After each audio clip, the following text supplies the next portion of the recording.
Agar ko'proq pul topmoqchi bo'lsangiz, katta sotuvlar qilish sirini bilishingiz kerak. Chunki biz har doim qaysidir mahsulotni ko'proq odamlarga va qimmatroq sotganimizdagina ko'proq pul topishni, ya'ni ko'proq daromad qilishni boshlaymiz.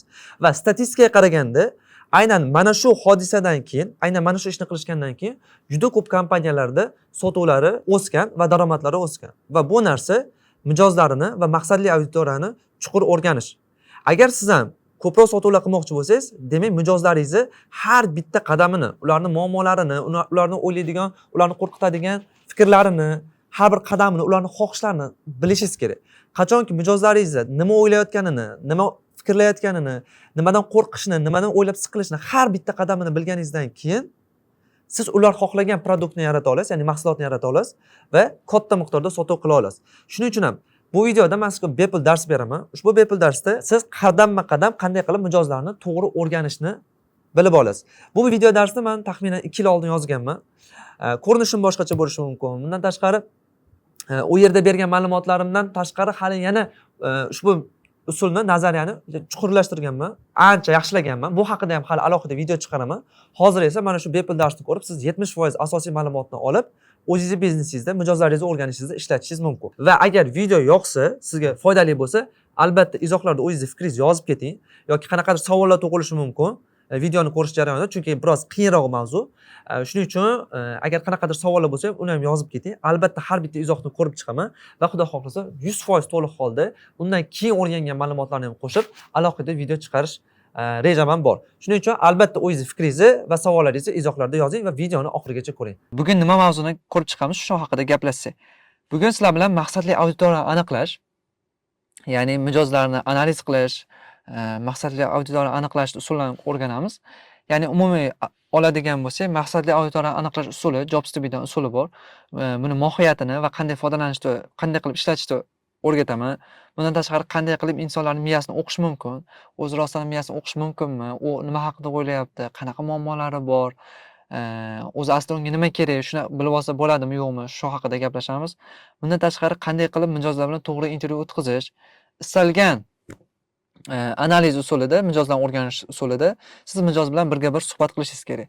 Shu suhbat davomida, ya'ni intervyu davomida qanday qilib suhbat davomida suhbatni, intervyuni to'g'ri o'tkazish haqida gaplashamiz. Bundan tashqari gipoteza va taxminlarni tasdiqlash. Ya'ni hammamizda qanaqadir gipotezalar bor, to'g'rimi? Taxminlar bor. Agar shu mavzuda kurs qilsak zo'r sotiladi yoki shu mavzuda vebinar qilsak ko'p odam kiradi yoki mijozlarga shu narsa kerak degan taxminlarimiz bor miyamizda. Shu narsa qanchalik to'g'ri? Rostdan ham shu narsa to'g'ri yoki noto'g'riligini bilib olsa bo'ladimi? Bilib olsa bo'ladi. Shuni qanday qilib shu gipoteza va taxminlarimizni tasdiqlash, ya'ni shu narsa ishlashni bilib olishimiz mumkin. Buni ham ko'rib chiqamiz. Xo'p, o'zim haqimda ma'lumot bersam, ismim Anvar Baxtiyorov, 22 yoshman, Qo'qon shahrida tug'ilganman. Shu yilning o'zida 7 milliard 8 million so'mlik sotuv qildik, onlayn kurslar sotuvini. Bu taxminan 650 ming dollar bo'ladi. Marketingda 3 yillik tajriba, 3 yildan beri shu sohadaman. 100 ming dollardan oshiq Facebook reklamasi uchun byudjet sarflaganman. Oxirgi 3 yil davomida aynan aktiv ravishda Facebook reklamalari yoqish bilan ham shug'ullanganman. Va shu 3 yil davomida 100 ming dollardan oshiq reklama uchun sarfladim. Bu borada tajribam bor, ya'ni qanaqa qilib reklamalarni yaxshi ishlatish, aynan reklamaga nima ta'sir qiladi. Asosiy qismi bu mijozlarni to'g'ri o'rganish. Ko'pchilik o'ylaydi, misol target reklamani yoqish uchun mutaxassis o'sha targetni zo'r bilish kerak. Yo'q. U ichidagi nastroykalar bu ikkilamchi narsa. Asosiysi bu mijozni yaxshiroq o'rganish kerak. Shuning uchun bu bo'yicha men sizlarga tavsiyalar beraman bugun. Bundan tashqari hozirgi kunda o'sha O'zbekistondagi eng top onlayn maktablardan birlarini qurib kelyapmiz. Xo'p, bu yil Davron Turdiyev bilan ishladik. Mana bu Supermiya kursida, ya'ni asosiy kursimiz. Supermiya kursidagi o'quvchilar bilan rasm, offlayn ko'rishganimizdagi rasmlar. Eng katta zapuskimiz Supermiya 3.0 kursi bo'lgan. Bu iyul oyida 10 kun ichida 100 mingta trafik yig'ilgan webinar uchun. Webinar orqali sotganmiz va 10 kun ichida 100 mingta inson webinarga yig'ilgan. Va jonli efirni bir vaqtning o'zida 20 ming inson deyarli bir vaqtning o'zida kuzatgan. Mana 19.765 ta inson bir vaqtning o'zida kuzatgan va 160 ming dollarlik sotuv bo'lgan. Bu o'sha oxirgi Supermiya rekord natijasi. Bundan tashqari shu yilning o'zida super intizom, super miya 2.0, super 30 kun, erkak 2.0, super miya 3.0 kurslarni Davron aka bilan birga zapis qildik. Bundan tashqari IELTS 7+ bootcamp kursini ham yaqinda zapis qildik. Bu o'sha boshqa ekspert bilan, IELTS bo'yicha mutaxassis, IELTS bo'yicha ekspert Gulora Muzaffarova bilan birga IELTS 7+ bootcamp kursini ham zapis qildik. Bular hammasi o'rtacha hisoblaydigan bo'lsa $100,000 dan oshiq zapis bo'lgan. Qaysi biridir 160,000, 120,000, 150,000, 70,000, 80,000, 100,000. Ya'ni o'rtachasini oladigan bo'lsak, hammasi $100,000 dan oshiq. Va bugun men sizlarga mana shu sotuvlarimizni 3 barobardan 5 barobargacha oshirishga yordam bergan usulni o'rgataman. Ya'ni oldin 30 mingdan $50,000 zapis qilgan bo'lsak, aynan shu usulni o'rganganimizdan keyin, shuni amalda qo'llaganimizdan keyin, ya'ni mijozlarni chuqurroq o'rganib, ularga nima kerakligini aniqlaganimizdan keyin, sotuvlar soni 3 barobardan 5 barobargacha oshgan.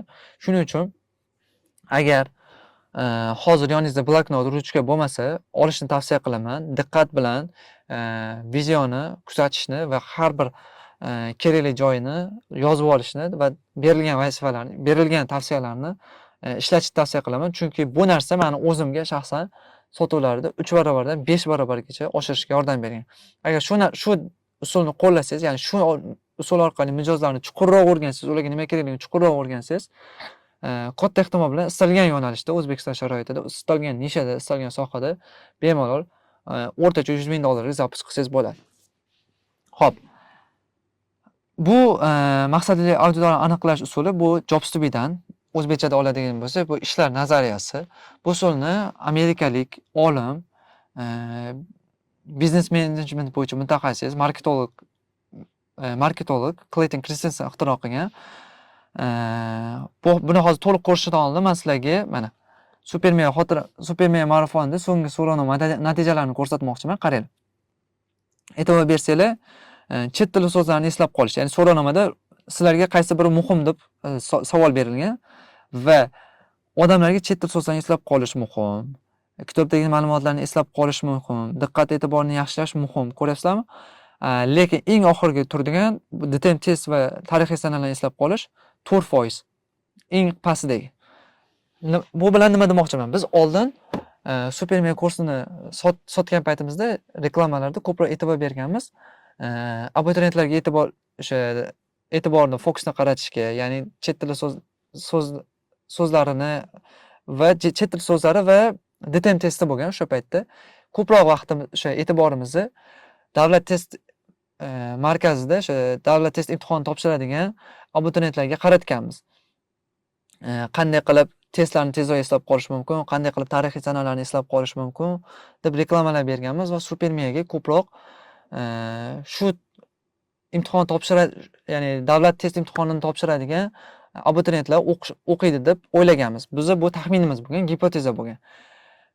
Bundan tashqari chet tili so'zlari ham bo'lgan. Lekin Jobs to Be'dan intervyusini o'tkazganimizdan keyin, Jobs to Be'dan usulni qo'llaganimizdan keyin, ya'ni intervyu, so'rovnomalar o'tkazganimizdan keyin, umumiy shu jarayonni o'tkazganimizdan keyin bildikki, odamlarga ditem testlari emas, tarixiy sanalar emas, ko'proq chet til so'zlarini eslab qolish, diqqat e'tiborni yaxshilash va kitobdagi ma'lumotlarni eslab qolish kerak bo'lgan. Ya'ni odamlar kitob o'qiganda uxlab qolyapti. Muammosi kitob o'qigan paytda uxlab qolish yoki kitob o'qiyotgan paytda diqqat e'tibori sust. Odamlarda misol uchun testga tayyorlanish bilan muammo yo'q. Bemalol o'qisa, agar kitobni ochib o'qisa, berilgan vazifalarni bajarsa, hammasi testda yuqori ball olib chiqadi. Faqatgina muammo shu o'rganish jarayonida diqqat e'tibori past, kitobdagi ma'lumotlarni eslab qola olmaydi yoki bo'lmasam agar ingliz tilini o'rganayotgan bo'lsa, chet tili so'zlarini eslab qola olmaydi. Shu muammo. Biz ko'proq vaqtimizni, o'sha e'tiborimizni ditem testlarni eslab qola olmayapsizmi deb e'tibor berganmiz. Lekin mana shu Jobs to Be'dan usulni qo'llaganimizdan keyin, intervyular, so'rovnomalar o'tkazganimizdan keyin bildik, shu odamlarga kitobdagi ma'lumotlarni eslab qolish ko'proq kerak. Diqqat e'tibori sust odamlarda diqqat e'tiborini yaxshilash kerak va chet til so'zlarini eslab qolish kerak. Bo'ldi. Asosiy 3 ta muammo mana shu. Shu narsani oldik va reklamalarimizni ishlashni boshladik va o'sha sotuvlar 3 barobardan 5 barobargacha ko'tarilgan. Bugun sizlarga qanday qilib shu jarayonni o'tkazganimizni aytib beraman. Undan oldin Clayton Christensenni bir Claytonson o'tkazgan bitta hikoya bilan, ya'ni jarayon bilan hikoyani bo'lishmoqchiman sizlarga. Oldin Amerikada o'sha drive-thru kafelari bo'lgan, ya'ni mashina bilan kirasiz, mahsulotni olasiz, shu zakazingizni olasiz saboy bilan, уже chiqib ketasiz. Bu o'sha Toshkentda ham bor. KFC'da Westminster ro'parasida shuna mashinadan kirasiz, saboy olasiz va chiqib ketasiz. Amerikada ham xuddi shunaqa drive-thru kafesi bo'lgan, unda milkshake'lar sotilgan. Milkshake shu bilasiz, sutli kokteyl. Odamlar har kuni ertalab kirgan, mashinada kirgan, kokteylni olgan, chiqib ketgan. Mana shu kafeni marketologlari uzoq muddat davomida sotuvlar bir xil bo'lgan, ya'ni ko'tarilmagan. Shuning uchun ko'proq harakat qilishgan, sotuvlar oshirish uchun har xil reklamalar berishgan, har xil bannerlar qo'yishgan har xil shaharning chekkalarida. Lekin ko'p sotuvlarga ta'sir qilmagan oshishiga. Bundan tashqari konkurentlar o'rganishgan, mijozlar, boshqa raqobatchilar o'rganishgan, baribir sotuvlar oshmagan, ko'tarilmagan. Keyin sahnaga Clayton Christensen chiqqan, ya'ni mana bu slayd chiqaramiz. Clayton Christensen mana ko'rsatgan olim borgan, uni jalb qilishgan va Clayton Christensen har kuni mijoz o'sha kafening eshigining tagida turib mijozlardan suhbat o'tkazgan, intervyu o'tkazgan. Ya'ni ularga nima kerakligi, nima uchun o'zi milkshake sotib olayotganini so'rab chiqqan. Keyin aniqlaganki, mijozlar milkshake'ni to'yimli bo'lganligi uchun ikkita sababga ko'ra sotib olgan. Birinchisi bu to'yimli bo'lganligi uchun, ikkinchisi bu qulayligi uchun. Ya'ni hech qanaqa katta emas, qulay, bundan tashqari ushoq bo'lib ketmaydi. Bemalol mashina ketayotgan joyda ichib ketishi mumkin. Probkada bilasizlar, Amerikada juda katta probkalar bo'ladi va o'sha jarayonda bemalol noqulay, qulay va to'yimli bo'lganligi uchun sotib olishar ekan. Buni aniqlagandan keyin Clayton Christensen hamma joyda aytgan, hamma joyda to'yimli so'zi bilan reklama qilish kerak. Hamma bannerlarni to'yimliga o'zgartirishgan, o'sha kafening o'zidagi reklamalarni ham to'yimliga o'zgartirishgan. Shunda sotuvlar o'sha bir necha haftaning ichida 4 barobarga oshgan. Ya'ni mijozlardan nima kerakligini so'ragan, aslida ularga nima kerakligini so'ragan va xuddi shu narsani ularni o'ziga bergan. Sotuvlar 4 barobarga oshgan. Bundan tashqari yana bitta narsa aniqlangan. O'sha milkshake kafeni raqobatchilari aslida boshqa milkshake kafelar bo'lmagan. Uni raqobatchisi Snickers bo'lgan. Snickers batonchiga. Ya'ni odamlar nima qilgan? Yoki borib milkshake olgan, yoki bo'lmasa Snickers olgan. Oldingi marketologlar nima deb o'ylagan? Bizning raqobatchilarimiz boshqa milkshake'lar deb o'ylagan.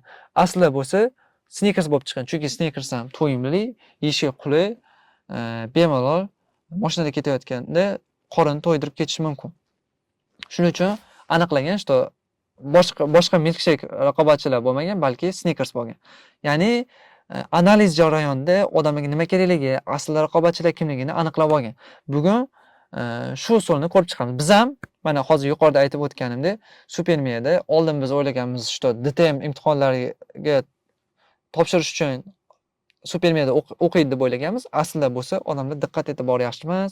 Xotira kitobdagi ma'lumotlarni eslab qola olmaydi yoki bo'lmasa chet tili so'zlarini eslab qolish ko'proq ularga kerak.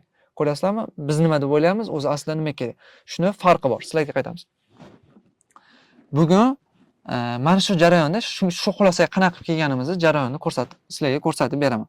Hop, JobsToBe'dan qanday ishlatiladi? JobsToBe'dan algoritmi bu 3 ta qadamdan iborat. Birinchisi bu intervyu o'tkazish kerak. JobsToBe'dan intervyusini o'tkazish kerak.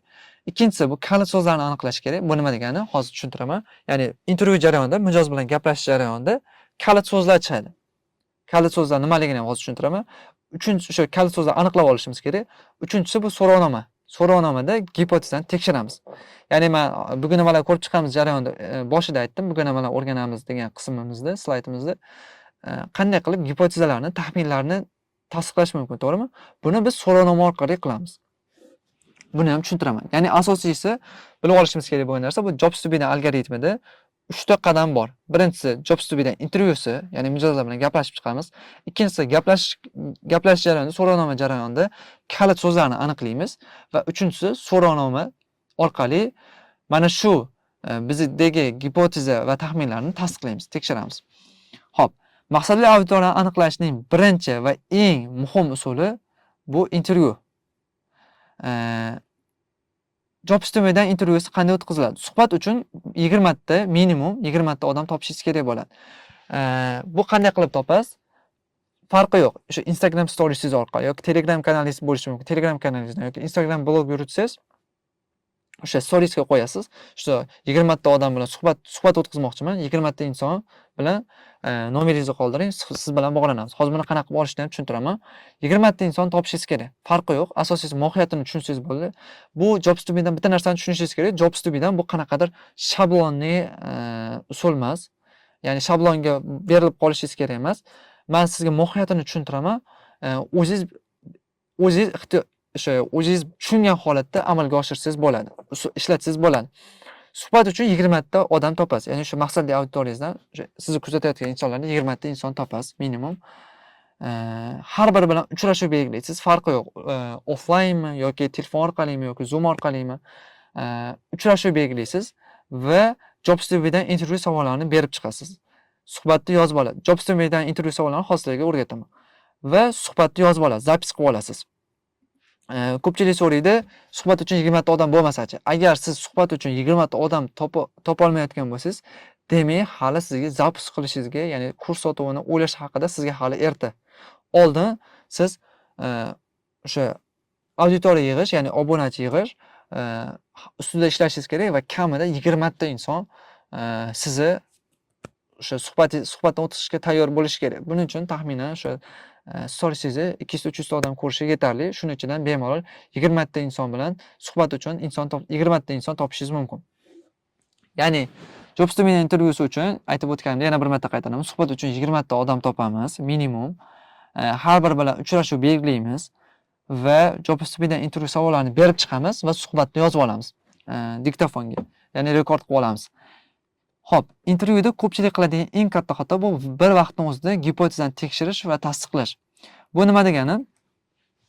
Mana ko'pchilik nima suhbat, ya'ni men hozir intervyuda nima so'rash kerak, mijozdan nima so'rash kerak bo'lgan savollarni beraman. Siz shu savollarni berib chiqishingiz kerak va shu savollarga javobni olishingiz kerak va chuqurroq kirishingiz kerak. Men qanaqa qilishni ham o'rgataman. Hozir diqqat bilan eshiting. Bitta narsani tushunish kerak. Ko'pchilik qiladigan xato bu bir vaqtning o'zida gipotezani tekshirish va tasdiqlash. Ya'ni mijoz bilan gaplashayotgan paytda savolni beradida, bundan tashqari o'zini miyasidagi qanaqadir taxmini borda, misol uchun siz DTM imtihoni uchun ham, ya'ni davlat test imtihoni uchun ham sizga xotirani rivojlantirish kerakmi deb o'zini miyasidagi taxminini kiritadi. Mijozdan so'raydi. Unaqa qilish kerak emas. Qanaqadir miyangizda taxminingiz bormi? Uni mijozdan so'ramang. Ya'ni bu jarayonda uni kiritmang. Bu mijoz chalg'itadi. Ya'ni noto'g'ri yo'nalishga burib olishingizga sabab bo'lishi mumkin. Shuning uchun intervyu paytida shunchaki berilgan savollar va faqat mijoz haqida qayg'urish kerak va mijozdan savollar berish kerak. Mijozni ichidagi muammolarni chiqarishga harakat qilish kerak. O'zingiz miyangizdagi qanaqadir taxminlaringiz, gipotezalaringizni undan chiqarib olishga harakat qilmang. Ya'ni bu narsa uchun ham kerakmi sizga? Misol uchun agar siz tasavvur qiling, ingliz tili bo'yicha kurs sotyapsiz, misol uchun IELTS bo'yicha kurs sotyapsiz, sizda listening bo'yicha muammo bormi deb so'ramang. Unaqa qilib haligi odamlarga yo'naltirmang. Slayd chiqaramiz. Yoki bo'lmasam intervyu paytida produkt bo'yicha savollar berish mumkin emas. Faqatgina mijozlarning muammosi bilan qiziqish kerak. Ya'ni yana bitta xato, mijoz bilan suhbat o'tkazish jarayonida ko'pchilik produkti bo'yicha ham savollar beradi. Men hozir shunaqa kursim bor. Shunga qanaqa fikrdasiz? Yoki shunga qanaqa qo'shimchalar kiritsak bo'ladi? Men shunaqa savollar berishadi. Bu juda ham noto'g'ri. Jobstube'dan intervyu o'tkazayotgan paytda siz mijozni o'rganishingiz kerak. Shu mijozni o'rganganingizdan kelib chiqqan holda produkt tuzasiz. Bu jarayonda siz produktingiz haqida qanaqadir savollar bersangiz, ya'ni o'sha kursingiz haqida, mahsulotingiz haqida qanaqadir savollar bersangiz, bu chalg'itadi va mijozni yo'naltirib qo'yishingiz mumkin o'zingizni kursingizga va u aytmoqchi bo'lgan gapini unutib qo'yishi mumkin. Shuning uchun iloji boricha harakat qilish kerak. Yana qaytarib o'taman.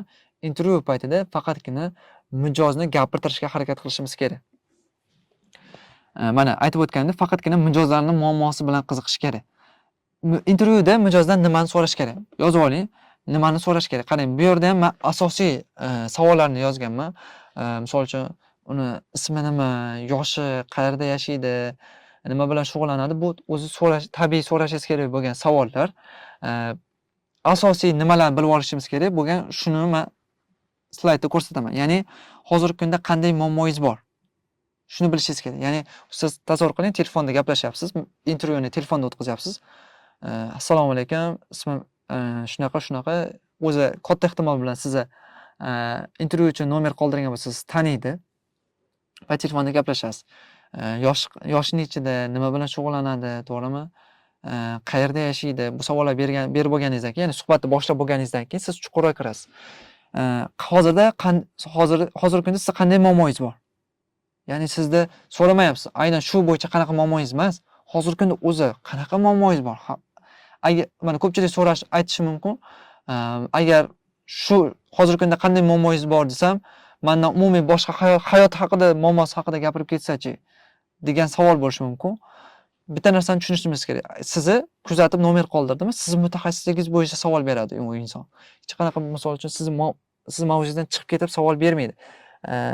Sizni kuzatib, sizda nomer qoldirdimi? Katta ehtimol bilan siz yo'nalishingiz bo'yicha savol beradi. Shuning uchun hech qanaqa yo'naltirishlarsiz hozirgi kunda sizda qanday muammoyingiz bor? Shuni so'raysiz. Ya'ni iloji boricha chuqurroq. Mana shunaqa muammoyim bor dedimi? Yanachi. Yana qanaqa muammoyingiz bor? Ya'ni yana. Bitta narsa, odamda shunaqa xususiyat bor. Ya'ni siz agar yana ha deb tursangiz, u yanada ochiladi. Ya'ni bitta gapiradi muammosini, ha deganingizdan keyin yanada suhbat davom yana chuqurroq kirib muammosini ochib berishga harakat qiladi. Hech e'tibor bering, mana buni boshqa inson bilan suhbatda ham ishlatishingiz mumkin. Ya'ni gapiryapsiz, suhbat ketyapti. Ha deb tursangiz, u inson yanada gapini to'xtatmasdan ochilishni boshlaydi.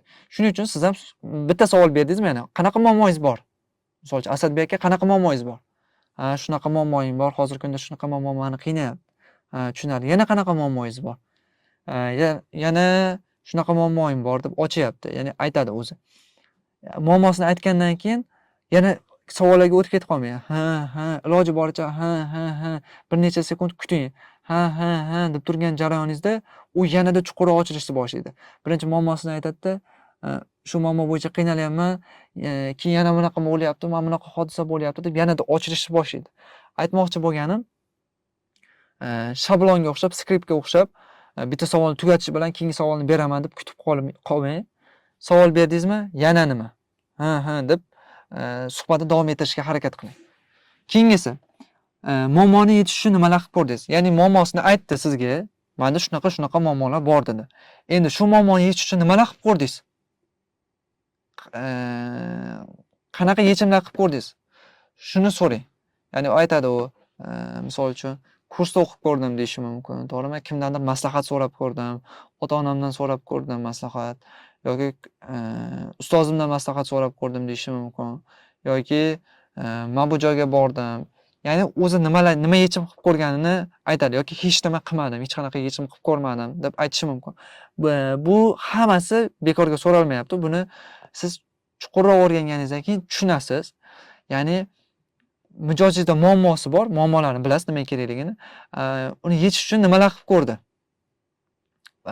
Qilib ko'rgan, misol uchun siz bilasiz, mana mutaxassis sifatida bilasiz. Shu muammosi bordi, shu narsa qilib ko'rdi. Shu narsa qilib ko'rgan narsasi o'zi rostdan ham yechimmi, yo'qmi? Mana men bilaman, ko'pchilik mijozlarimiz muammosini yechish uchun hech nima qilmaydi. Yoki bo'lmasa boshqa kurslarda qatnashib ko'radi, yoki noto'g'ri narsani qilib ko'radi. Ya'ni yechim ularning muammosini yechadigan narsa emas, umuman boshqa narsa qiladi. Demak, siz bilasiz, mijozlaringiz rostdan ham qanaqa yechim topolyaptimi, topolmayaptimi, to'g'rimi? Ularga qanaqa yechim berish kerak, shuni savollar orqali bilib olasiz. Katta ehtimol bilan hozir bu narsani o'tkazganingizdan keyin tushunasiz. Shu savollarni berganingizdan keyin javoblarini siz yig'ishingiz kerak bo'ladi. Uni so'rovnomada ishlatamiz. Uni hozir tushuntiraman. Diqqat bilan kuzating. Asosiysi hozir shu savollarni berish va ularga maksimal ravishda chuqurroq javob olish. Bitta ikkita javob bilan emas, ochiq savol berish kerak va ichkarigacha kirish kerak. Yana. Qanaqadir misol uchun shuni qilib ko'rdimmi? Shuni qilib ko'rdim dedimi? Nima uchun buni qilib ko'rdingiz? Nima sabab bo'ldi bunaqa qilib ko'rish qaroriga kelishingizga? Ya'ni chuqurroq kirish kerak. To'g'rimi? Yoki shu kursda o'qidim. Nimaga bu kursda o'qishga qaror qildingiz? Yana chuqurroq kirish kerak. Tushunyapsiz? Yoki hozirgi kunda qanaqa muammoyingiz bor deganingizda, menda shunaqa muammo bor dedi. Shunaqa. Nima deb o'ylaysiz? Shunaqa muammo bo'lishiga nima sabab bo'ldi? Ya'ni chuqurroq kirish kerak. Chuqurroq kirib, mijozda muammolarni qancha chuqur bilsangiz, shuncha siz nima deydi, natija qilishingiz, shuncha nima deydi, reklamalaringiz yaxshi ishlashiga, vebinarlaringiz yaxshi o'tkazishiga, yaxshi produkt qilishingizga yordam beradi. Xo'p, keyingi savolga o'tamiz. Keyingi savol nima sizga natija berdi? Ya'ni o'sha mana mijozingizda shunaqa muammosi bor ekan, qanaqa har xil yechimlar qilib ko'ribdi, qaysi biri natija berdi, to'g'rimi? Shuni o'rganasiz. Buni ham ko'rib chiqamiz hali so'rovnoma jarayonida nima natija berdi, mijozga nima natija berdi, nima natija bermadi ko'rishingiz mumkin. Buni ishlatishingiz mumkin. Misol uchun, vebinar jarayonida shunaqa qilib ko'rding, lekin natija bermadi. To'g'rimi deysiz? Ha, deydi. Chunki u so'rovnomada uni o'zidan so'ragansiz. Mana tasavvur qiling, siz mijozlardan so'rab chiqdingiz. Nimalar qilib ko'rding muammoni yechish uchun? Shu narsalar qildim. Qaysi biri natija berdi? Shu natija berdi, qilganlaridan shular natija berdi, qolganlari natija bermadi. Siz bilib oldingiz, demak 1, 2, 3 natija berdi, 3, 4, 5, 6 natija bermadi. Ya? Webinar jarayonida mana ko'pchilik shu usullarni qo'llaydi, lekin natija bermaydi desiz, rostdan ham odam kuzatuvchi, rostdan ham men ham shu narsalar qilib ko'rdim, lekin natija bermadi degan xulosaga keladi. Va ya'ni mijozni miyasini o'qiyotgan bo'lasiz. Mana biz ko'pchilik aytdi, shu Superman reklamalarida qanday qilib kitobdagi ma'lumotlarni eslab qolish mumkin yoki qanday qilib diqqat e'tiborni yaxshilash mumkin yoki kitob o'qish paytida uxlab qolasizmi degan reklamalar chiqqanda o'sha odamlar rostdan ham menga kerakli narsa chiqishni boshladi degan feedbacklar berishni boshladi, bizga fikr bildirishdi. Ya'ni siz ham qanchalik mana shu savollarga chuqur kirishib, javoblarni olganingizdan keyin siz mijozlarning o'sha miyasidagi narsani o'zlariga qaytarib berasiz. Menimcha tushunarli bo'lyapti. Agar tushunmayotgan bo'lsangiz, iltimos qaytadan darsni ko'ringda, yana bir marta qaytadan ko'ring. Biroz qiyinroq bo'lishi mumkin, lekin o'zi aslida juda ham sodda narsa. Keyingi savolimiz, qanday natijaga erishishni xohlaysiz? Ya'ni bu jarayonda o'sha mijoz qaysi nuqtaga bormoqchi, to'g'rimi? Qanaqa maqsadga, qanaqa orzusi bor? Shu haqida ko'proq ochib berish kerak sizga. Qanday natijaga boshlaydi o'zi? Misol uchun ingliz tilini oladigan bo'lsak, IELTSdan 7 ball olmoqchiman. Yoki psixologiya bo'lsa, baxtli yashashni xohlayman. Munosabatlarim yaxshi bo'lishini xohlayman yoki mana shunaqa imminni qanaqa bo'lishini xohlaysiz? Ya'ni chuqurroq kirish kerak. Yoki IELTSdan 7 dan yuqori ball olmoqchiman. Nimaga kerak 7 dan yuqori ball? To'g'rimi? Shunaqa olsangiz nima bo'ladi? 7 dan yuqori ball olsangiz nima bo'ladi? Yoki misol uchun tasavvur qiling, men marketing bo'yicha kurs o'tyapman-da, qanaqa natijaga erishishni xohlaysiz? Oyiga $1000 topmoqchiman. Nimaga topmoqchisan? $1000. To'g'rimi? $1000 topsang nimaga ishlatasan? Ya'ni chuqurroq kirish kerak.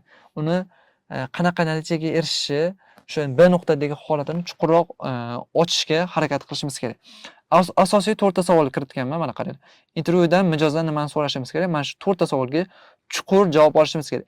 Bundan tashqari o'zingiz o'ziga kerak bo'lgan bemalol savollar so'rasangiz bo'ladi. Yo'naltirmagan holatda o'sha produktingiz haqida emas yoki bo'lmasam har xil o'zingizdagi gipotezlarni kiritgan holatda emas, bemalol mijoz haqida o'sha yuqorida aytib o'tganimdek, yoshi nechida, qayerda yashaydi, to'g'rimi? Shu haqida savollar so'rasangiz bo'ladi. Lekin asosiy mana shu 4 ta savolga chuqurroq kirib javob olishimiz kerak. Xo'p, mijozning ko'proq gapirishiga sharoit yaratib berish kerak va savollarga batafsilroq javob olish kerak. Yuqorida aytib o'tganimdek, mijozning gapini bo'lmay, ya'ni suhbat gapirayotgan jarayonda boshqa savol berib ketib qolmay yoki bo'lmasam bitta savolga javob berdimi, bo'ldi, keyingi savolga o'tmasdan yanachi shu so'zlardan foydalan. Yana qanaqa muammongiz bor? Yana nima sizni qiynayapti? Yana shu savolni qayta takrorlash kerak yoki bo'lmasam ha deb shu usuldan foydalansangiz, mijoz ochilishni boshlaydi. Ya'ni aytmoqchi bo'lganim, mijozga sharoit yaratib bering gapirishiga. Ko'pchilik to'xtatib qo'yadi. Misol uchun mijoz gapirayotgan paytda shuni o'rtasidan bo'ladi-da, o'zining savolini yana kiritadi. Unaqa qilish kerak emas. Mijozga gapirishga qo'yib berish kerak va savollarga batafsilroq javob olish kerak. Qisqa javob emas, chuqurroq kirish kerak. Ko'p qaytaryapman shu so'zda, chuqurroq kirish kerak. Qanchalik ko'proq bilsangiz, mijoz o'sha har bitta savolga qanchalik ko'proq javob olsangiz, shunchalik o'zingizga foyda. Xo'p, eng muhimi aniqlashtiruvchi savollar berish kerak. Intervyu bu skript bilan yozilgan shablon savollar emas. Ya'ni aytib o'tganimdek, bu qanaqadir shu savollarga javob olishingiz kerak degan narsa emas. Men yuqorida aytib o'tgan 4 ta savolga chuqur javob olishingiz kerak. Lekin bu shablonli savollar emas. Bu mijozning muammolari va holatini chuqurroq o'rganish. Intervyu paytida sizning asosiy vazifangiz mijozingiz portretini tuzish uchun kalit so'zlarni olish. Bu nima degani? Kalit so'zlar nima? Ko'p mijozlarda suhbat paytida qayta takrorlanayotgan so'zlar. Ya'ni men aytdim 20 ta odamni olishingiz kerak. 20 ta odam bilan suhbat o'tkazasiz kamida. 20 ta odam bilan suhbat o'tkazganingizda 20 ta insondan ko'pchiligida bitta so'z qayta takrorlanishni boshlaydi. Ya'ni qanaqa muammongiz bor deganingizda 20 tadan misol uchun 10 tasida bir xil muammo bo'lishi mumkin. Yoki bo'lmasam nimalar qilib ko'rdingiz deganingizda 10 tadan 15 tasi bir xil muammoni o'sha bir xil yechim qilib ko'rgan bo'lishi mumkin, to'g'rimi? Nima natijaga erishishni xohlaysiz deganingizda 10 tadan 7 tasi bitta natijaga erishishni xohlaydi. Ya'ni savollarga shu suhbat paytida qayta takrorlanayotgan so'zlar bo'ladi. Ko'p mijozlarda qaytalanayotgan so'zlar bo'ladi. Shu kalit so'zlarni biz olishimiz kerak, yig'ishimiz kerak. Kalit so'zlar yordamida siz mijoz portretini tuzasiz. Misol uchun mana o'rtaga yozasiz-da, meni mijozim deysiz. Mana ketdi. Baland chegarasi, ya'ni o'sha daromad bo'yicha eng katta chegarasi $3000. Ya'ni $3000 dan yuqoriga o'ta olmaydi. Buni qanaqa? Shu suhbat 20 ta odam bilan suhbat jarayonida o'tkazgan jarayonimizda ko'pchilik aytgan, nima qilib bo'lsa ham shu $3000 dan daromadim oshmayapti. Qanday qilib 3000 dan oshirsam bo'ladi? Bu уже bitta kalit so'z. $3000 dan oshira olmayapti degan bitta kalit so'z. Buni qo'yganmiz. Ikkinchisi, doim bir xil muammolar. Doim bir xil muammolar. Ya'ni bir necha oy, yildan beri ishlaymiz, lekin bir xil muammolar qaytarilaveradi. Bir xil muammolar qaytarilyapti, hech o'sha muammolarni qaytmaydigan qilib tizimlashtira olmayapmiz degan muammo. Bo'ldi. Demak, doim bir xil muammolar qaytarilyapti. Buni olib qo'yamiz kalit so'zlarga. Yoki bo'lmasa operatsionkada qolib ketish. Ya'ni biznes egasi biznesdan chiqib keta olmayapti, faqat o'sha biznes ichida o'sha boshqaruvda hali ham o'zi yuribdi. Yana bitta muammo. Bitta kalit so'z, to'g'rimi? Kalit so'zni olib qo'ydik. Keyingisi, biznesni kichkina katta qilishni xohlaydi, to'g'rimi? Ya'ni qanday natijaga erishishni xohlaydi degan savolga javob bergan. Biznesim hali kichkina, katta qilishni xohlayman. Ya'ni shu so'z 20 ta inson bilan gaplashilganda ko'pchiligida mana shu so'z kalit so'z bo'lib chiqqan. Ya'ni bitta ikkitasida emas, ko'prog'ida shu so'z qaytarilgan. Keyingisi, yangi xodimlarni o'zi o'qitishdan charchagan. Ya'ni xodimlar keladi, o'qitadi, ya'ni o'zi o'qitadi, yana ketadi xodim. Yana yangi xodim keladi, yana o'zi o'qitadi, yana ishga qo'yadi. Ya'ni o'zi xodimlarni o'qitib charchagan. Bu ham bitta kalit so'z. Ya'ni 20 ta odam bilan gaplashilganda ko'pchiligida mana shu kalit so'z bo'lgan. Ko'pchiligida mana shu muammo qaytarilgan. Shuning uchun kalit so'zlar qatoriga qo'shilgan. Keyingisi, u yo'q bo'lsa hammasi rasvo bo'ladi. Ya'ni biznes egasi borligida hamma narsa yaxshi ishlaydi, xodimlar yaxshi ishlaydi, lekin yo'q bo'lsa bo'ldi, hamma yo'q rasvo. Bu ham bitta kalit so'z. Ya'ni olib qo'yilgan. Ishlarni delegirovать qila olmaydi, ya'ni bo'lib bera olmaydi. O'sha ishlarni xodimlarga bo'lib berishda muammo bor. Bu ham mijozlarda ko'p unaqada intervyu paytida qaytarilgan, shuning uchun olib qo'yilgan. Ya'ni bu shu biznes egasi bilan o'tkazilgan intervyudagi kalit so'zlar, ya'ni 20 ta inson bilan gaplashilgan va ulardan ko'pchiligida aynan mana shu so'zlar, muammolar qaytarilgan va ularni olib o'sha bitta mana diagramma qilib yig'ilgan. Siz ham nima qilishingiz kerak? 20 ta odam bilan gaplashishingiz kerak. Shu muammolarni o'rganib chiqishingiz kerak. Ularda nima muammo bor?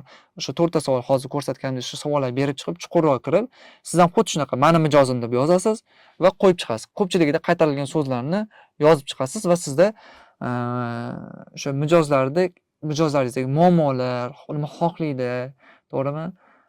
Shular hammasi kelib chiqadi. Endi buni qanaqa ishlatishni ko'rsataman hozir. Ya'ni tushundingiz. Kamida 20 ta odam bilan intervyu o'tkazish kerak. Auditoriya bilan shaxsan o'zingiz gaplashishingiz kerak. Agar siz prodyuser bo'lsangiz, agar ekspert bilan ishlayotgan bo'lsangiz, ekspertning o'zini kamida 5 ta 10 ta intervyu o'tkazishga majbur qilishingiz kerak. Ya'ni mijoz intervyuni, ya'ni ekspertning o'zi ham bilishi kerak, mijozlarda qanaqa muammo bor, nima ularni qiynayapti, u nima xohlayapti, qanaqa yechimlar qilib ko'rgan u shu muammosini hal qilish uchun, to'g'rimi? Shu ekspertning o'zi ham bilishi kerak. Shuning uchun 5 ta 10 ta intervyuni shaxsan ekspertning o'zi bilan o'tkazish kerak. Keyingisi, mijozning hozirgi holati bo'yicha ochiq savollar beramiz. Hozir aytganimdek, ochiq savollar degani bu ta'riflab berish kerak. Ikki xil savol bor. Ochiq savol bor, yopiq savol bor. Yopiq savol bu ha yoki yo'q bilan javob beriladi. Ya'ni bu narsa senga kerakmi? Ha. To'g'rimi yoki yo'q. Bu yopiq savol. Ochiq savol bu hozirgi kunda nima sizni qiynayapti? Qanaqa muammoingiz bor? O'sha ochiq savol. Meni bu muammo qiynayapti, bu muammo qiynayapti, bu muammo, bu aytib berish kerak. Siz ham xuddi shunaqa ochiq savollar berishingiz kerak, ya'ni savolingizga to'liq javob bera olishi kerak mijoz. Olingan javoblarni mind kartaga yozib boramiz. Mana bu hozir ko'rsatgan narsam mind karta, ya'ni o'rtaga yozasiz. Qanaqa muammolari bor, qanaqa xohishlari bor, shu savollarga olgan javoblaringizni, kalit so'zlaringizni mana shunaqa qilib mind kartaga yig'ib chiqishingiz kerak bo'ladi. Xo'p, kalit so'zlar chiqmasa nima qilish kerak? Xo'p, mana tasavvur qiling, 20 ta odam bilan gaplashishingizda, kalit so'zlar chiqmayapti. Bu holatda nima qilish kerak? Ko'proq intervyu o'tkazish kerak. 20 ta emas, 30 ta, 40 ta inson bilan intervyu o'tkazish kerak. Shunda kalit so'zlar to'liqroq chiqishni boshlaydi.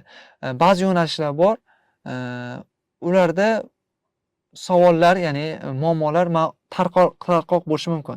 Ya'ni 20 ta inson bilan gaplashganingizda kalit so'zlar aniqlash biroz qiyin bo'lishi mumkin. Shu holatda ko'proq bilan o'tkazsangiz, 30 ta 40 ta inson bilan o'tkazsangiz, kalit so'zlar bemalol chiqadi. Lekin shu paytgacha men o'zim o'tkazganman, men shogirdlarim o'tkazgan, katta ehtimol bilan 20 ta inson, 20 tadan 30 tagacha bo'lgan oralig'idagi inson bilan intervyu o'tkazsangiz, katta ehtimol bilan bemalol kalit so'zlarni chiqarsangiz bo'ladi.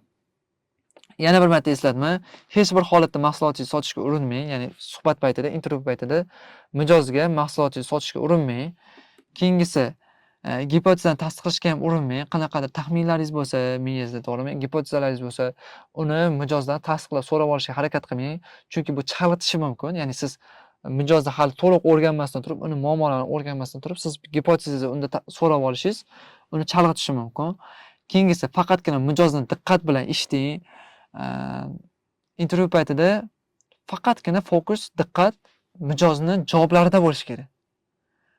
Agar siz mijozni javobini diqqat bilan eshitsangiz, yanada chuqur savollar bera olasiz. Yanada ichkariga chuqur kira olasiz. Faqatgina bu nomiga o'tkazib qo'yish kerak bo'lgan bir intervyu emas. Mana ba'zilar keladi, intervyu o'tkazdim, lekin kalit so'zni aniqlay olmayapman. Kalit so'zni aniqlasam, reklamalar yaxshilamaydi, chunki ular diqqat bilan eshitmagan. Mijozni nimaga eshitmagan? Chunki diqqat bilan eshitmagan va chuqurroq savol bermagan. Ya'ni bitta savol beradi, siz yanada chuqurroq kirishingiz kerak bo'ladi. Agar diqqat bilan eshitmasangiz, mijozni muammosini ichkariga kirish uchun savollar bera olmaysiz. Shuning uchun faqatgina mijozni diqqat bilan eshitish kerak. Keyingisi. Xo'p, so'rovnoma. Qaranglar, hozir biz intervyu uchun intervyu jarayonini ko'rib chiqdik. Ya'ni 20 ta inson bilan intervyu o'tkazishimiz kerak, ulardan qaysi savollar berishimiz kerakligini ko'rib chiqdik va kalit so'zlar olib mind mapga yig'ishimiz kerakligini ham tushundik. Endi ikkinchi bosqich bor. Birinchi bosqich intervyu edi. Ikkinchi bosqich biz shu mijozlardan olgan muammolarimizni, to'g'rimi, o'sha mind kartaga yig'dik.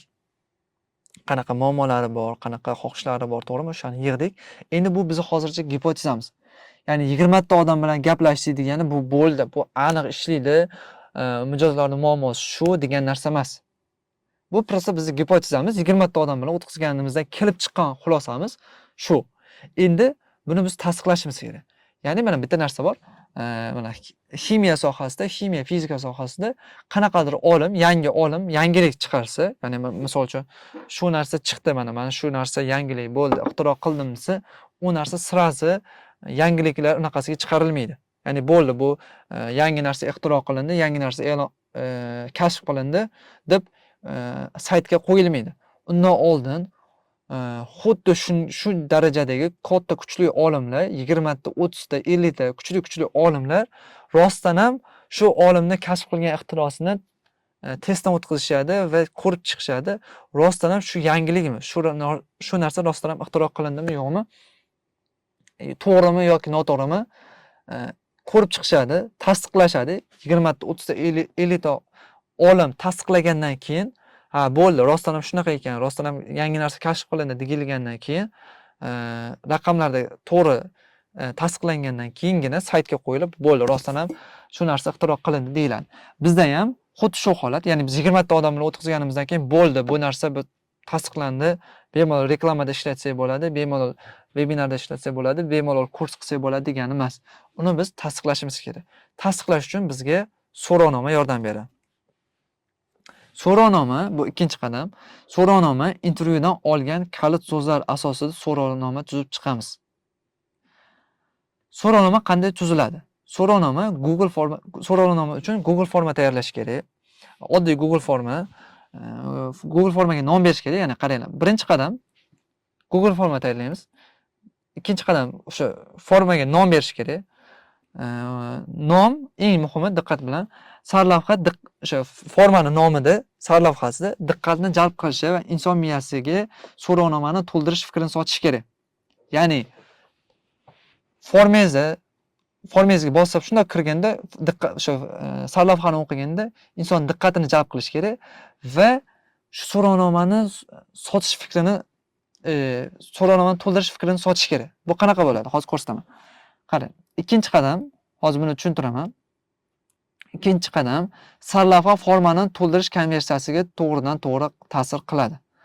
Ya'ni qanchalik so'rovnomani to'g'ri tanlashingiz, sarlavhani to'g'ri yozishingiz, bu so'rovnomani ko'proq odam to'ldirishiga, ko'p yoki kam odam to'ldirishiga ta'sir qiladi. Shuning uchun diqqat bilan o'ylab, o'sha diqqatni tortadigan mijozlarni kooperativ skill kerak buning uchun. Diqqatni tortadigan sarlavha yozish kerak. Qanday sarlavhani ishlatish kerak? Men sizga misollar bilan ko'rsataman hozir. Qarang. Oyiga $1000 passiv daromad qilishni xohlaysizmi? So'rovnomani to'ldiring va 5 qadamli checklistni qo'lga kiriting. Bu sarlavhada qarang. Oyiga $1000 passiv daromad qilishni xohlaysizmi? Ko'pchilik xohlaydi-da. Ko'pchilik prosta passiv $1000 olishni xohlaydi. Diqqat tortyaptimi? Ha. Va bundan tashqari so'rovnomani to'ldirganlarga 5 qadamli checklist berilyapti. Ya'ni oyiga $1000 passiv daromad qilish uchun 5 qadamli checklist berilyapti. Buni olish uchun ham odam so'rovnomani to'ldiradi. Ikkinchisi, farzandining kelajagi muhim bo'lgan ota-onalar uchun so'rovnoma. Diqqatini tortgan bo'lam, nima deb o'ylaysiz? Misol uchun, farzandining kelajagi muhimmi ota-ona? Ha, muhim. Katta ehtimol bilan ota-ona pozitsiyasidan o'qiydigan bo'lsangiz, farzandining kelajagi muhim bo'lgan ota-onalar uchun so'rovnoma degan sarlavhani o'qisa, katta ehtimol bilan ota-ona to'ldiradi. Chunki buni to'ldirmasa, o'zini farzandining kelajagi u uchun muhim emasdek tuyulishi mumkin. Shuning uchun katta ehtimol bilan to'ldiradi. Keyingisi, 2024-yilda DTM imtihonini topshiradigan abituriyentlar uchun so'rovnoma. Ya'ni aniq ko'rsatilgan kim uchunligi va nima uchunligi bu sarlavhada. 2024-yilda DTM imtihoni topshiradigan abituriyentlar uchun. To'g'ri ovqatlanish orqali sog'lig'ini yaxshilamoqchi bo'lganlar uchun so'rovnoma. Bunda ham xuddi shu holat, ya'ni to'g'ri ovqatlanish, ya'ni mavzusi aniq, to'g'ri ovqatlanish orqali sog'lig'ini yaxshilamoqchi bo'lgan so'rovnoma. Ya'ni so'rovnoma kim uchunligi va nima foyda olishi haqida hamma narsasi tushunarli sarlavhada yozilgan.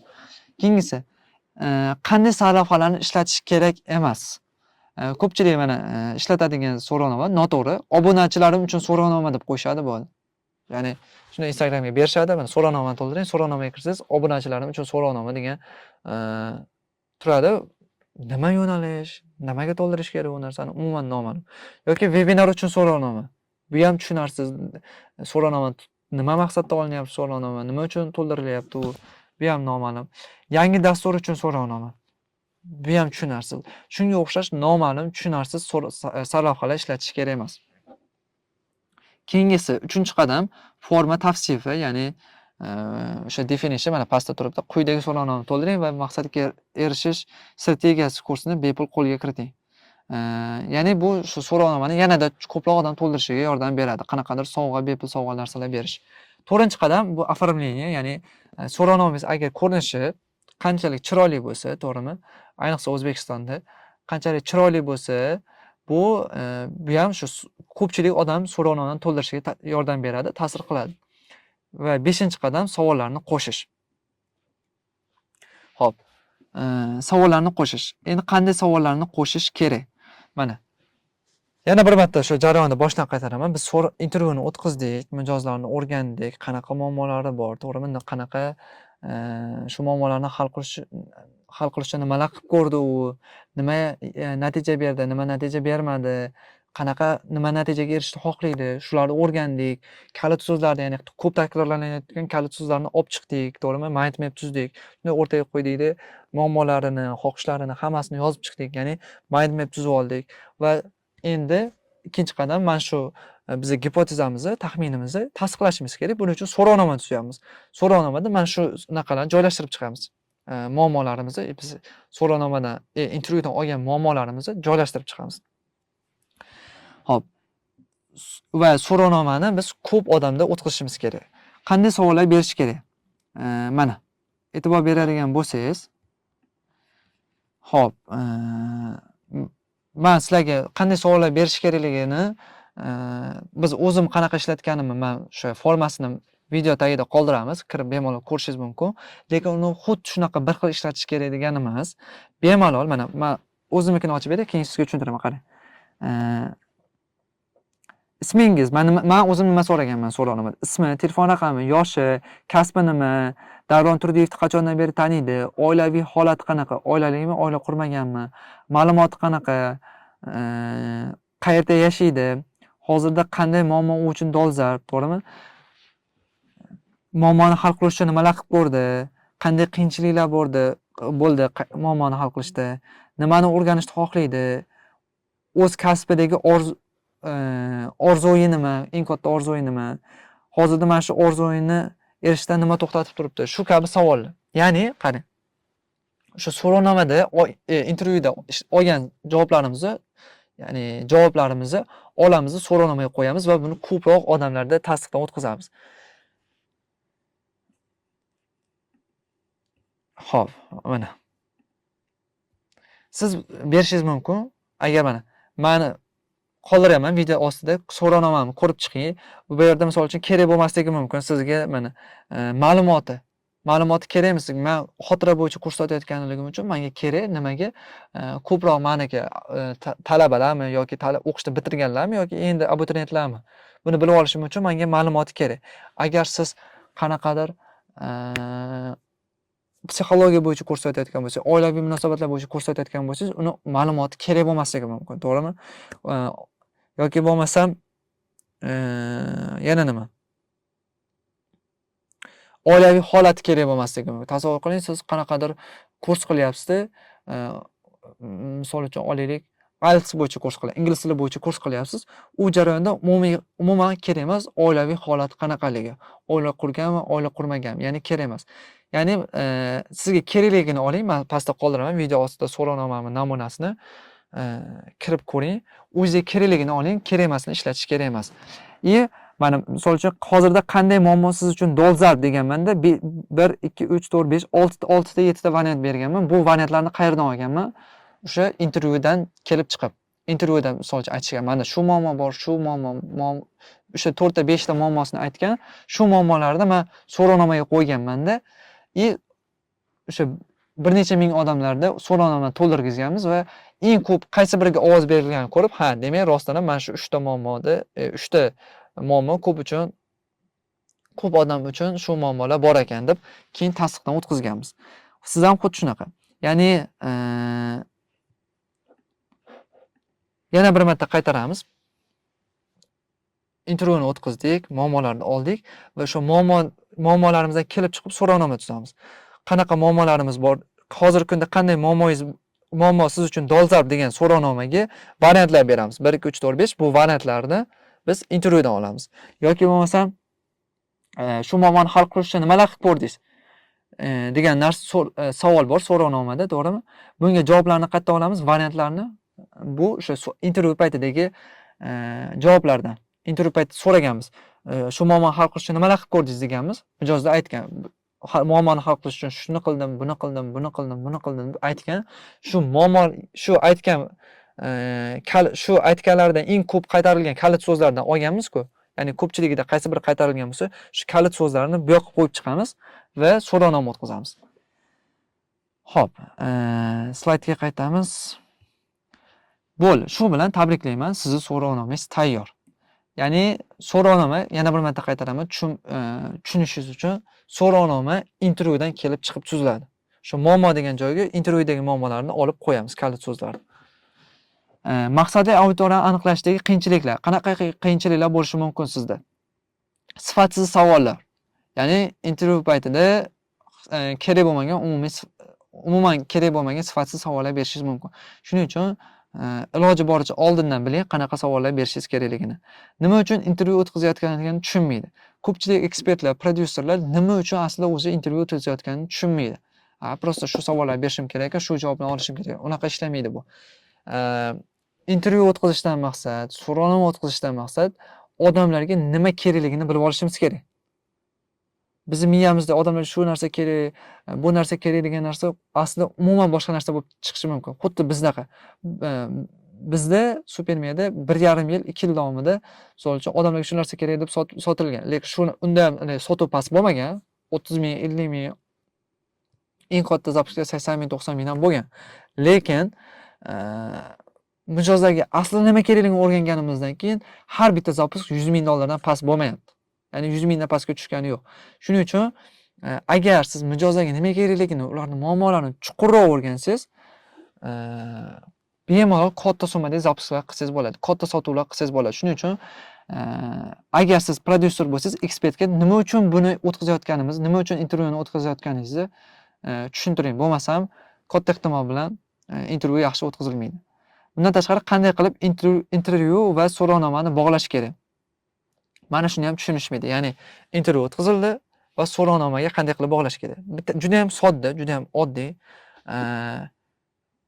Intervyuning maqsadi muammolarni aniqlash va kalit so'zlarni olish.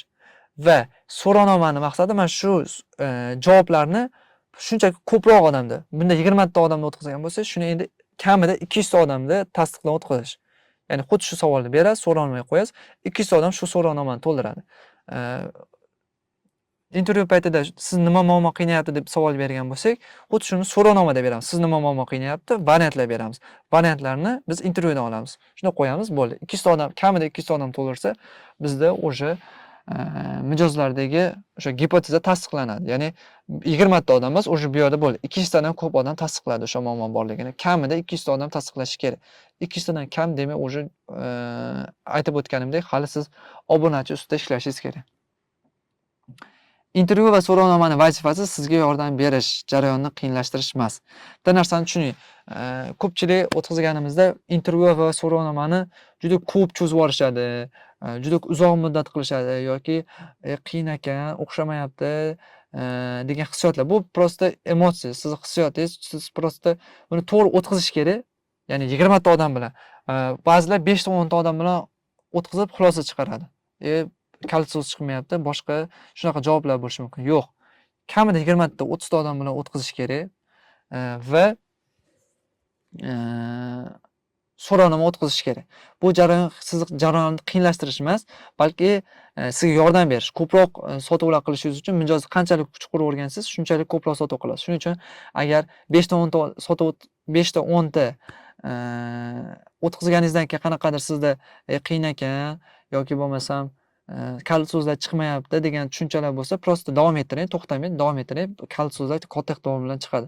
Bundan oldin ham ishlagan bu narsa va bundan keyin ham ishlaydi. Intervyu va so'rovnomadan keyin biz nimani tushunishimiz kerak? Tasavvur qiling, mana intervyuingizni o'tkazdingiz, so'rovnomani o'tkazdingiz. Endi sizda nima bo'lishi kerak qo'lingizda, to'g'rimi? Biz nima sotamiz? Ya'ni nima sotishingiz aniq bo'lishi kerak. So'rovnoma o'tkazganingizdan keyin, demak, men shu mavzudagi, shu muammoni hal qiladigan narsa sotishim, kurs sotishim kerak degan aniq tushunchaga ega bo'lishingiz kerak. Keyingisi, kimga sotishingiz? Ya'ni, demak, meni mijozlarim shu ekan, shu yoshdan shu yoshgacha bo'lgan, shunaqa muammolari bor inson ekan. Bo'ldi, o'sha kimga sotishingiz ham aniq bo'lishi kerak. Keyingisi, qanday qilib sotamiz? So'rovnoma o'tkazganingizdan keyin ularga qaysi usulda sotishingiz ham katta ehtimol bilan aniq bo'ladi. Chunki siz mijoz bilan o'rgangansiz, u qanaqa qilib sotib oladi, to'g'rimi?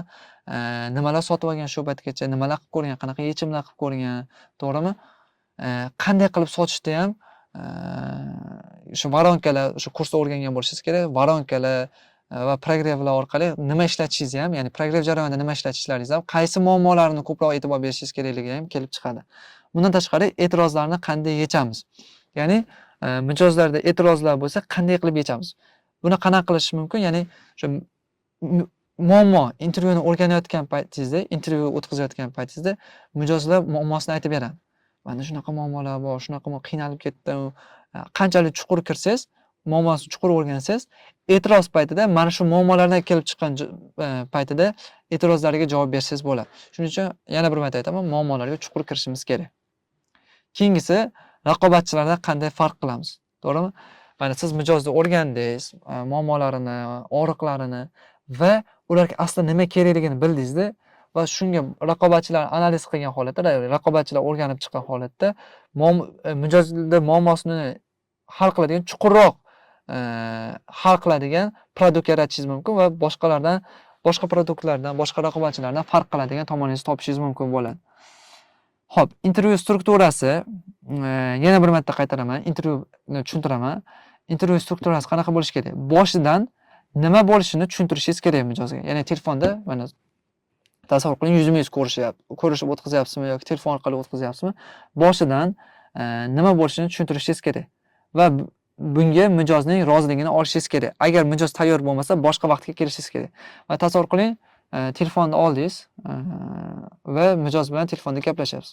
Ya'ni o'sha boshda aytib o'tganimdek, nomerni o'sha istoriyangizdan olasiz yoki Telegram kanalingizdan, qayerda sizni obunachilaringiz qayerda bo'lsa, o'sha joydan olasiz va o'sha ism, familiya va telefon raqamini olasiz va ularga suhbat o'tkazasiz. Suhbat jarayonida tushuntirishingiz kerak boshidan.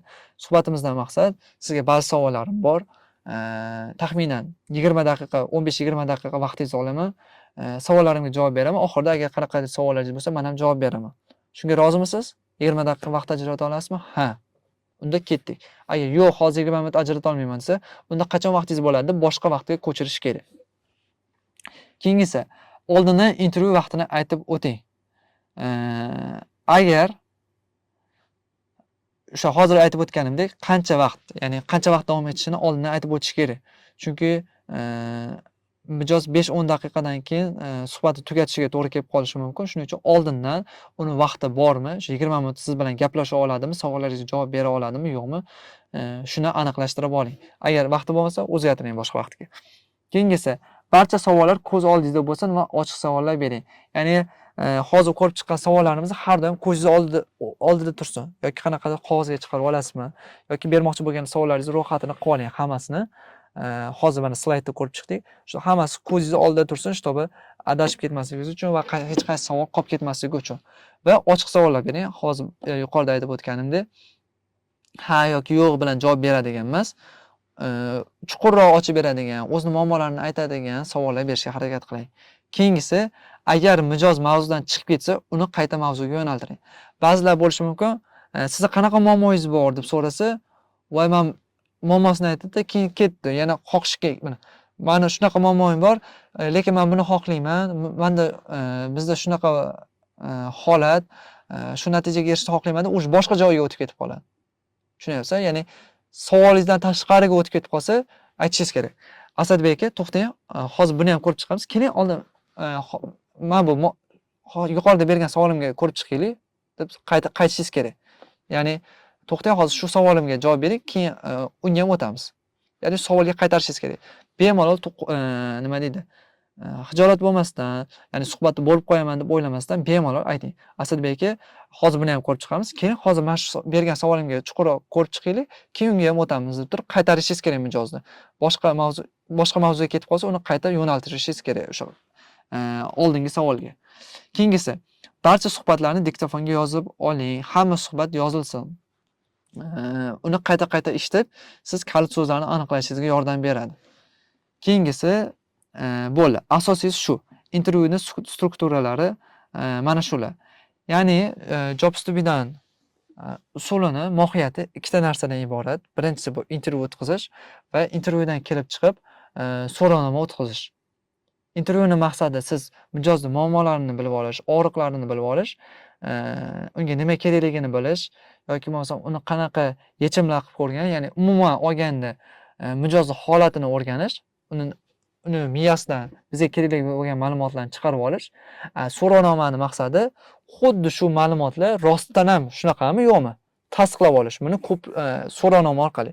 So'rovnomada qaytarib o'taman, kamida 200 ta odam to'ldirish kerak.